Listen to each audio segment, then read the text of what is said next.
بسم اللہ الرحمن الرحیم۔ السلام علیکم۔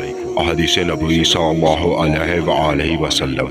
میں نے سنا رسول اللہ صلی اللہ علیہ وآلہ وسلم فرما رہے تھے کہ جو شخص اپنی روزی میں کشادگی چاہتا ہو یا عمر کی درازی چاہتا ہو تو اسے چاہیے کہ صلہ رحمی کرے۔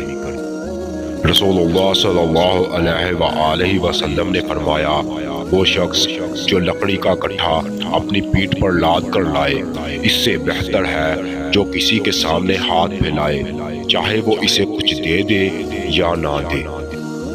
نبی کریم صلی اللہ علیہ وآلہ وسلم نے فرمایا، اگر کوئی اپنی رسیوں کو سنبھال لے اور ان میں لکڑی باندھ کر لائے تو وہ اس سے بہتر ہے جو لوگوں سے مانگتا پھرتا ہے۔ رسول اللہ صلی اللہ علیہ وآلہ وسلم نے فرمایا، اللہ تعالیٰ ایسے شخص پر رحم کرے جو بیچتے وقت اور خریدتے وقت اور تقاضا کرتے وقت فیاضی اور نرمی سے کام لیتا ہے۔ میں نے خود نبی کریم صلی اللہ علیہ وآلہ وسلم کو یہ فرماتے ہوئے سنا کہ سامان بیچتے وقت دکاندار کے قسم کھانے سے سامان تو جلدی بک جاتا ہے، لیکن وہ قسم برکت کو مٹا دینے والی ہوتی ہے۔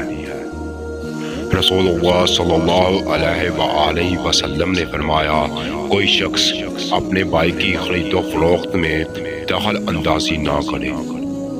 رسول اللہ صلی اللہ علیہ وآلہ وسلم نے پختہ ہونے سے پہلے پھلوں کو بیچنے سے منع کیا تھا۔